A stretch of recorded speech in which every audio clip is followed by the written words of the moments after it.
Pratite najnovije vesti televizije Metropolis.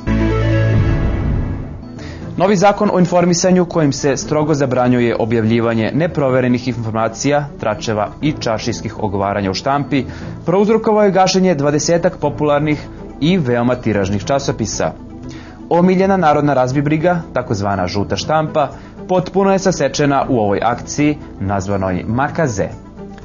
Makaze, međutim, nisu isekle samo šarene tabloide prepune sisatih pevačica koje nisu ili jesu obukle gaće. Makaze su pravo kroz srce probole veliku većinu stanovnika Srbije odanih svakodnevnom praćenju estradnih dogodovština.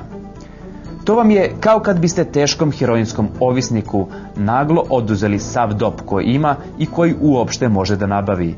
Naravno da će upasti u tešku krizu, kažu lekari. Srbi, dakle, kriziraju. Vuku se po ulicama i kriju po mračnim ćoškovima, očajavajući bez svoje redovne doze žute štampe. Prelistavanje starih brojeva nudi tek kratkotrajno zadovoljavanje želje. Nije to to. Bez novih i novih slika obnaženih kretenoidnih folk ikona i njihovih pratilaca, biznismena, kriminalaca i političara, narod je upao u mračni tunel iz koga se svetlost nikako ne nazire.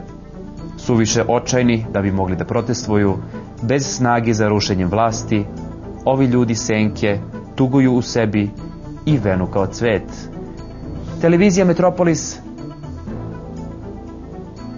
ali to samo među nama da ostane, pokrenula je novi časopis. Zelena štampa, ali samo s polja. Unutra je sve žuto, verujte mi, prvoklasna roba. Evo šta ima. Ceca ugradila treću dojku. Gocu Tržan oteli vanzemaljci. Seka Aleksić u kafani zajahala premijera Koštunicu.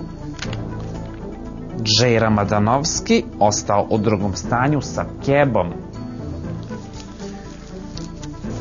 Ekstra kvalitetna roba, jeste malo skuplja, ali pošto je jedina, to vam je što ona vam je. Ne prodaje se na trafici i nije žuta štampa. Zelena je, ali radi. Pratili ste najnovije vesti televizije Metropolis, ostanite dalje uz naš program.